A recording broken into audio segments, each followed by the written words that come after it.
the EFF. And I'll tell you now, Julius Malema, I know him. What you see outside and inside is not the same man. We have in this country a politician who is a world greatest flip-flopper. Who am I talking about? I'm talking about the one and only Julius Malema. There must be a national dialogue with that man. No law, no court, no camera. And sit down and say, we must come to reasonability. And then you thought you were going to be a hero by trying to dump down our throats. Do you think even us South Africans listened to you? Flip-flopper. You always deny that you're a flip-flopper, but you are a flip-flopper, Mr. Malema and your EFF. Must come to the point where, yes, it is legal, but it is not acceptable. Can we not fix it? Because Chris, going to court, going to the ICJ, or bloody... Guys, so as an outsider, as I like to describe myself all the time, especially in terms of South Africa, my relationship to South Africa, and looking at South Africa, especially the likes of Julius Malema and what would be probably what we would call the Pan-Africanists in South Africa, the likes of Jacob Zuma and the MK party, I have always wondered, on the popularity that, Julius Malema especially has outside of South Africa. In West Africa, especially, in the speech he gave when he was in Ghana. And, many West Africans actually see him as a really fierce Pan-Africanist voice that actually seeks to fight for the, for the masses of the oppressed in Africa, especially Black Africa, even the Blacks in the Atlantics and all of that.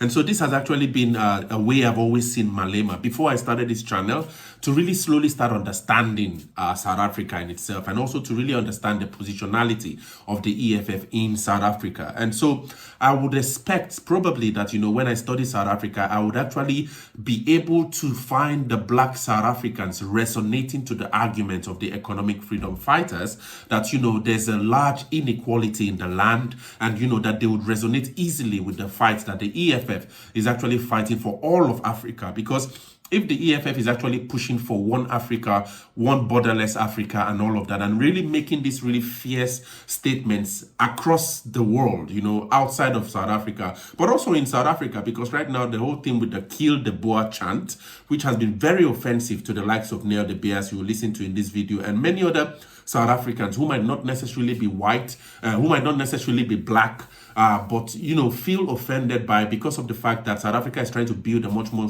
united, socially cohesive nation, based especially considering the history it has actually had. I thought the majority of the Black South Africans in South Africa, this is now a Nigerian speaking from West Africa, looking at South Africa from the outside, I would expect that the Black South Africans would really resonate a lot to the arguments of the EFF. But it's actually becoming clearer to me that there's a large portion of the Black South Africans who do not necessarily relate with this whole claim of the EFF in trying to fight for economic freedom in our lifetime, trying to bridge this gap of inequality. Like the argument of the whole thing with the kill the Boer is actually, in the last video I made, the EFF lady was arguing that it was not literally to kill the farmer per se, but the Boer refers to a system. So I'm beginning to see that it seems that many blacks in South Africa, who probably should actually be probably appraising this song and actually resonating with the history, the painful history that blacks have actually gone through in South Africa, many are really standing up against Julius Malema and against the EFF. And for me as an outsider, it's really confusing, because I'm not able to really understand that when a Ghanaian, for example, really praises South Africa as being a hero that is actually out there, especially along the same par with the likes of Captain Ibrahim Traore or Burkina Faso, who is doing magnificent things in his country, in Burkina Faso, the likes of Assimi Goita in Mali, and the likes of General Chiani in Niger. These guys are bullheads. They've actually today I read that they've actually taken the Sahel out of the Union of the French republics. That was actually the basis that served for a platform for what many have called French neocolonialism. They're really changing, doing a lot of things in their country. I thought I used to see South Africa, and many West Africans see Julius Malema in that light, along those same lines. But coming into South Africa, we're seeing a really different thing. And I found this video by this guy here, Clantis Dumakude. I think he has a really interesting YouTube channel. And this video where he's really blasting the EFF, blasting Julius Malema, and really saying really fierce words, especially in the wake of this whole kill the Boer chant, the EFF's argument against the economic oppression against blacks in South Africa. Let's just quickly listen to how he really fiercely speaks some really unbelievable things about the EFF, which is supposed to be fighting for blacks in South Africa. And I'll be back for a few words. We have in this country a politician who is a world greatest flip-flopper. One moment he's blue, the next moment he's red, the next moment he's orange, the next moment you don't even know if he's black or white because of what comes out of his mouth. Who am I talking about? I'm talking about the one and only Julius Malema. And you know where you doubled down for me, Mr. Malema, was when you said to the people of South Africa, the very young operative warrior, young South Africans who are aspiring with dreams and goals, you told them that they don't matter because you, Julius Malema, you are not prepared to send away illegal foreigners to go do what? Die?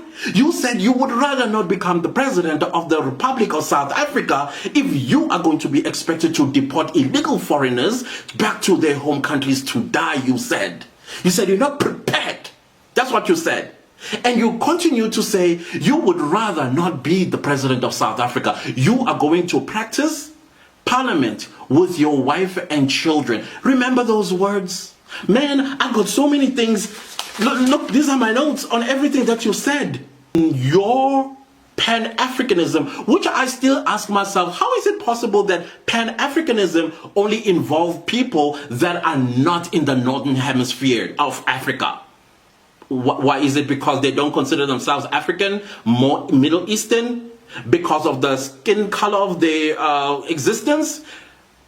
Until you are able to convince them, I'll be convinced about Pan-Africanism. You need to take this message to them and convince them they are our brothers and sisters. But I am not there. I am on the trip that 90 Libyans, yes, our African brothers, they were caught in Mpumalanga in a military camp. Doing what? Till this day we don't know. Why? Because they found creative ways to come to South Africa. Some of them in Dubai. Guess what they did with, I think it was the consulate. They were getting the consulate to write them handwritten permission to come to South Africa, some of whom opened businesses here in South Africa. You were here. Not once did you jump and say, no, the laws of this country need to be respected. Oh, wait, I forgot. Our porous borders, you said they don't exist anyways. So why are we fighting a losing battle? They found creative ways, sir. Illegal immigration. And then you thought you were going to be a hero by trying to dump down our throats people, some of whom are creating heinous crimes against not only South Africans, but your constituencies, as well as your supporters and sympathizers. That's what you are advocating. Let them come unalive us. Let them come grape our children. Let them come kidnap our children. Let them come sell white powder to our children. You don't talk about that. You don't chastise them. You don't call them out. You do not put straight and stringent rules as to why they should be, how they should behave since they are here. But instead, you are chastising us, South African citizens, some of us who are taxpayers of this country. Make it make sense. You are no leader. The charade that is called the Economic Freedom Fighters, EFF, At some point, hopefully sooner, the South African citizens will close its doors because you're not contributing anything positive. I see you are trying to get yourself into GNU. I mean, it makes sense why. You are panicking. You want to make as much money as a minister or a deputy president as you can with some of your people because you see the doors of your party beginning to close in, shut, latched, and keys thrown away. Yeah, so you've heard it for yourself, guys. So based on this, Nell the Bear now argues that it actually appears that the courts and the whole thing with going to the courts doesn't seem to be able to have any effect on trying to bring some kind of like positive effect anyway to the arguments of the EFF, arguing that, you know, they are actually creating much more divisions in the country with the likes of this whole thing with Kill the Boer, many actions by the EFF and all of that. And he actually thinks that probably what needs to happen is South Africans need to sit down with Julius Malema particularly and have a national dialogue. And really, he speaks about a lot of issues, you know, that probably South Africans need to consider, especially lovers of South Africa, because I am also favorable of a united South Africa, a peaceful land. But, you know, in the midst of all this division present, probably there needs to be this kind of national dialogue with this one party or maybe this one personality. I don't know how Nell the Bear, but Nell the Bear actually explains in details. Let's quickly listen to him and share your thoughts, guys. What do you think? Share your thoughts in the comments. Because it's not about kill the Boer, kill the farmer. This is what it's actually about. Because there are few that can tell you the origin or the philosophy of the song. I think one of the people, and you can go Google it, that clearly tried to explain the philosophy and the background of that song, funny enough, a couple of years ago, was Thabo Mbeki. That famous clip where he said, already in his tenure, where it comes from, what the philosophy is, and where it stands in modern society. Chris, this is my view. Just because something is legal does not necessarily make it acceptable. Can I say that again? Just because something, some word, some flag, some song is not classed as illegal, does not necessarily make it acceptable to common society. Because the old South African flag is not banned by law. The singing of the stem is not banned by law.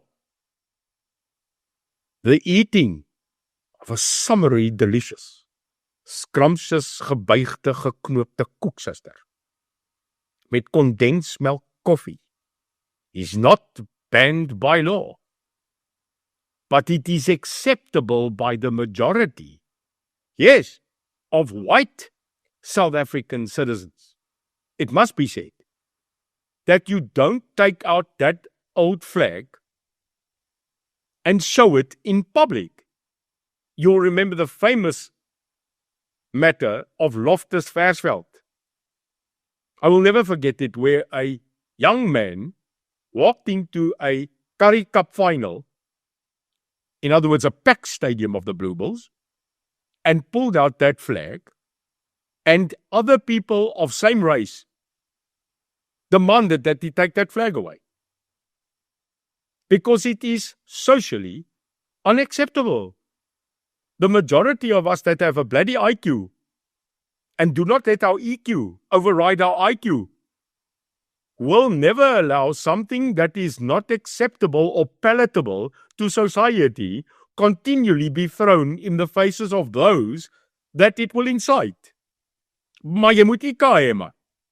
So there's a point, Chris, and I know we're stretching the program, but this is important. You must first decide that you are going to speak to someone that's reasonable, Chris. The law of the world, I don't know if you know, it is based on two premises. One, the test of the reasonable man, And then the Latin phrase, audi altius partem, which means listen to the other side. This is the bastion of law, Chris. Reasonability and listen to the other side. Now let's quickly take this litmus test of law. Let's take it. Is the singing kill the boer, kill the farmer? Forget about history. We know the history. It is acceptable that the court has said it's an historic conclave. Fine. I am reasonable and I get a bloody car. I get it. Done. Fine. But is the test that by singing such song and farmers are being murdered, is that going to pass the reasonability test? No, it won't. It's not reasonable. It's not coming from a reasonable man that you would sit and sing a song just because you're allowed to by law, but people are being slaughtered. It's not reasonable, Chris. Remember, I'm not a racist. This is IQ debate. And number 2, Chris, audi altius partem. Listen to the other side. Have you truly given every opportunity to listen not to organizations, institutions, and political parties? Hulle moet aan hulle moer vlieg. Can we speak to the families in one massive hall that lost their husbands, daughters, and sons because of farm murder?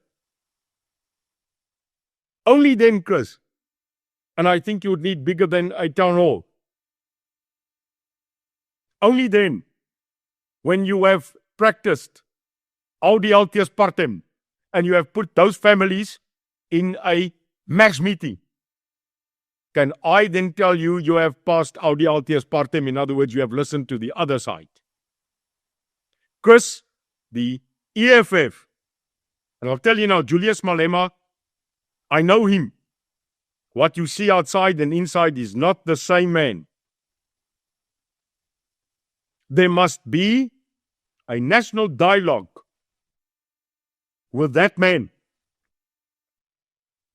No law, no court, no camera. And sit down and say, we must come to reasonability. We must come to the point where, yes, it is legal, but it is not acceptable. Can we not fix it? Because, Chris, going to court, going to the ICJ or bloody Mars is not going to change the majority rebel that can't think reasonably.